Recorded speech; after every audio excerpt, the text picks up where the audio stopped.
In a world full of AI, the real power comes from people who remember what they create. Let me explain. These days, AI can write anything, a business plan, a newsletter, a sales page.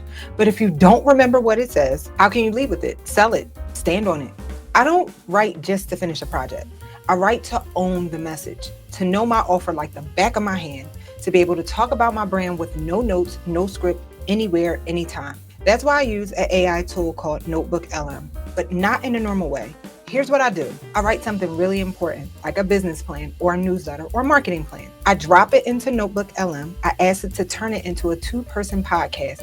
I press play and I listen to my own work like it's a short podcast. That's how I learn it. That's how I memorize it. That's how I make my ideas part of me. In this video, I'm going to show you how I do it step by step.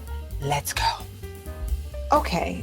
For those of you who don't know, I have an amazing newsletter where I give a ton of business game, okay? Specifically business that trains entrepreneurs like athletes, but it's rooted in biblical scripture, okay? And I put a lot of effort into this.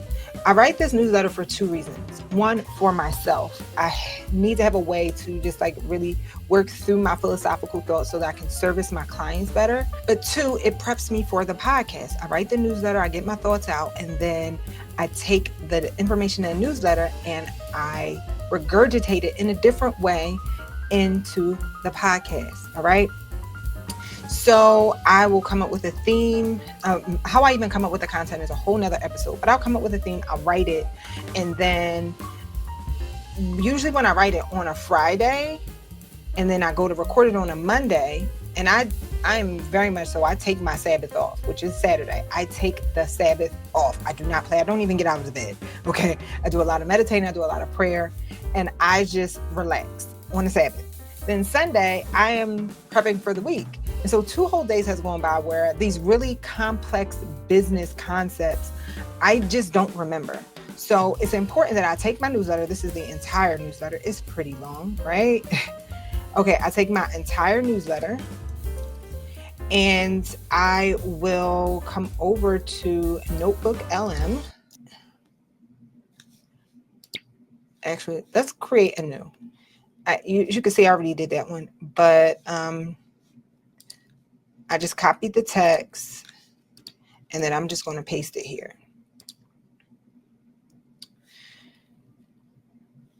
And then I'm going to come over to, here we go, deep dive conversation generate.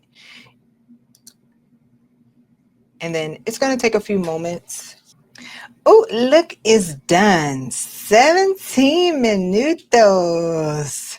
All right. So you want to see how it sounds? Yeah, I know you do. Okay, let's listen to it.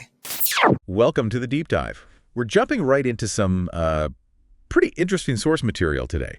It's an excerpt from the Nicole Purvey Classified Insights, the High Performance Income and Wealth newsletter. Yeah, and our goal here, our mission for this deep dive is really to unpack what's going on in this document, especially its, let's say, unique take on building a brand and, well, getting visible. Exactly. We want to figure out what's most important in here for you, the listener. And the source itself, it's aimed squarely at, serious entrepreneurs, investors, high achievers. Right, and it stresses conditioning like an athlete, not just motivation, but actual training. They call it mental performance prep. Each week is a new drill discipline doctrine. The message is clear. Train, don't just chase. It definitely sets a certain tone. Okay, so let's dig in. The core idea they hit you with right away is pretty provocative, maybe even counterintuitive for a lot of folks. It's stated really clearly, fame is the safest asset. That really does make you stop and think, doesn't it? Because usually safety means, I don't know, money in the bank, tangible stuff. Right. Ranking fame over talent or just grinding it out in terms of safety, that feels different. It does. But their reasoning, it's quite direct. They basically say being known by the right people, that gets you chosen. And being visible makes you seem valuable. And then trust, which, often comes from that visibility and reputation, that's what gets you paid. They point out that often the highest paid people aren't necessarily, technically the absolute best. Yeah, but they're the most visible. The most known for something specific. And that's a key insight, isn't it? Your value, no matter how genuine, it just can't be rewarded. If the people who need it, well, if they can't find you or even recognize you. Exactly. Visibility isn't just a bonus. The source frames it as like essential for value to even change hands. And they're careful to say this isn't just, chasing viral moments or empty hype. No, they call it fame on purpose. And they use words like structure, safety, even a spiritual strategy. It sounds less like typical marketing and, I don't know, more like building a really strong, durable signal. Yeah. And the source even shares a personal story.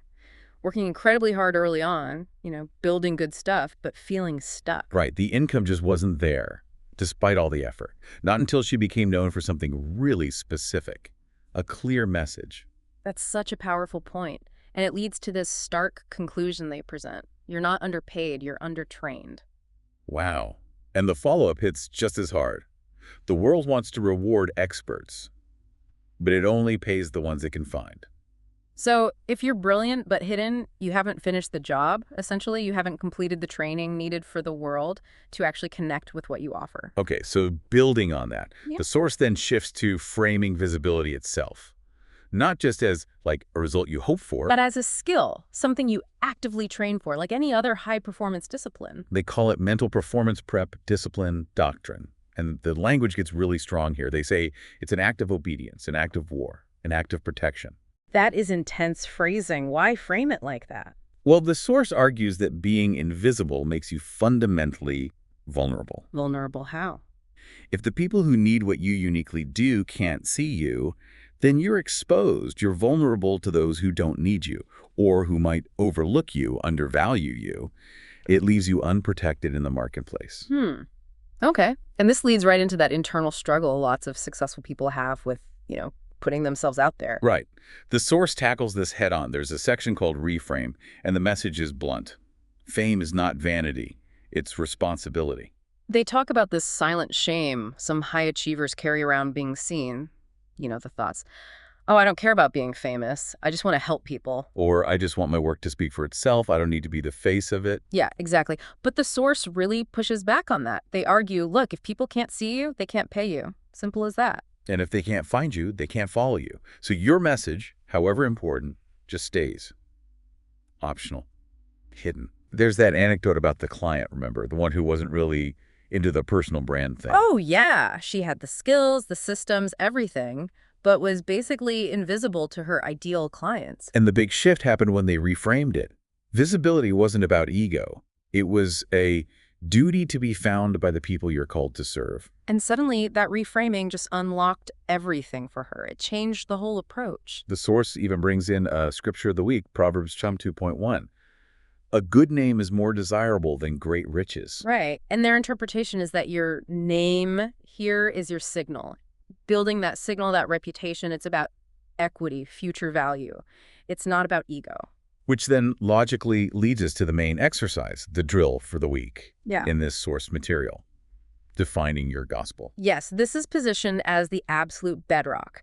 And what do they mean by gospel? Well, it's described as a core truth, something you preach through your brand that's uniquely yours. Your intellectual property, spiritual property, commercial property, all rolled into one. It's what people say about you when you're not there. And maybe most importantly, it's what your future clients or customers believe about you before they even talk to you. So definitely way more than just a slogan or a quick pitch. Oh, yeah. They say a brand is built on 4 things: your gospel, your physical look, the problem you solve, and how you make people feel. And the gospel is number 1, the foundation, non-negotiable starting point.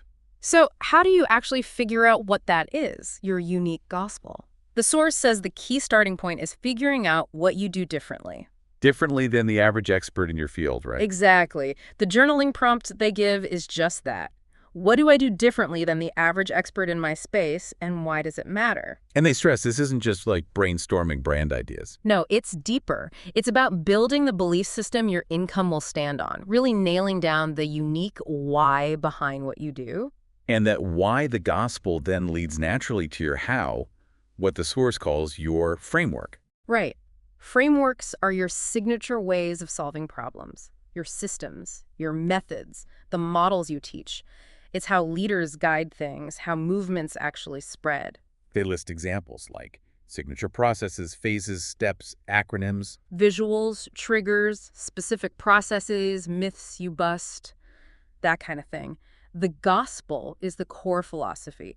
The framework is the tangible system that comes from it. And there's that section, film study, where the source talks about a personal realization hitting a plateau. Yeah, despite having good products working like crazy, things stalled. And the breakthrough insight was realizing that her core message, her philosophy, her gospel was kind of buried into the menu of services. Exactly. People weren't just buying the what, they were actually buying the philosophy, the unique approach, her gospel. And once that became crystal clear, front and center, Yeah. that's when the income really started to flow because people were buying into the belief system first. She uses her own work as an example. Her gospel is about training entrepreneurs like athletes, replacing hustle with high performance, using frameworks, doctrines, spiritual prep. And what happened when that got clear? Well, clients started using her language. They brought friends who were already bought into the philosophy. The gospel itself basically taught people how to buy from her because they understood the core difference. Makes sense. They were pre-sold on the perspective. And there's a practical test suggested, the film yourself prompt. Record yourself answering, here's what I do differently, and here's why it matters. And if it sounds generic, Then you know you need to dig deeper on defining that unique gospel. It's a quick litmus test. okay, so defining this gospel is foundational. But how do you actually do it systematically? The source mentions a specific tool for this. Right, they introduce a download. It's called the client magnet method, but they also call it the gospel framework. And this newsletter excerpt we're diving into, it's actually step 3 in a bigger 7-step system. Yeah, and the specific framework they mention, it's a structured system. It has 13 prompts. Designed specifically to help you nail down your gospel, get clear on your audience, and structure your signature framework. And they give pretty clear instructions on using it, even suggesting you leverage AI, like ChatGPT. How so? They say, basically, plug the prompts in, work through them in order, make sure your answers are really solid and specific, talk to the AI like a person, ask it to refine things, be more direct, or even coach you if you get stuck. Okay, interesting approach. And the expected result. They promise at least a 5-page messaging plan, something that gives you real brand clarity, sets you up for strategic visibility, and gives you the exact language to attract those high-value clients or capital. And they really position it as not just busy work. Definitely not. It's the essential pre-work, the groundwork you need to build that magnetic visibility they keep talking about. So let's connect this back. For you listening, whether you're an entrepreneur or a professional, anyone building something meaningful, how does thinking this way potentially shift things? Well, it gives you a different lens, doesn't it? It moves beyond just, working hard or having a great service. It's about intentionally crafting your identity, your signal, attracting the right kind of attention and opportunities. And making sure that the value you bring, the thing you do differently, can actually be found and understood and valued by the people who really need it. It's about cutting through all the noise out there. So just to recap this deep dive, we've looked at the source's, challenging idea that intentional visibility, fame on purpose, is a key asset. Right. And that visibility isn't vanity. It's actually a skill and a responsibility you need to train for. We talk about the absolute importance of defining your unique gospel, that core truth. And the tactical framework the source provides to help you get that clarity. Now, maybe a final thought to leave you with. If we take that insight from the source's film study seriously. That the gospel is the product. Exactly. If that core truth, that unique philosophy, is what people are really buying, how does getting clear on it not just help you sell what you already do? But how might it also reveal entirely new things? Things you're uniquely positioned to create or teach or lead that maybe you hadn't even considered before. What hidden potential could just achieving that clarity unlock for you and your work? Something to think about. Definitely something to mull over. Thanks for exploring these ideas with us today. I know, that was so good. So now that I gave you an AI tool, how to get into your subconscious, allow information to get into your subconscious, I want you to watch this next video. It's all about 3 hacks to reprogram your subconscious so that you can win in your business. Check it out.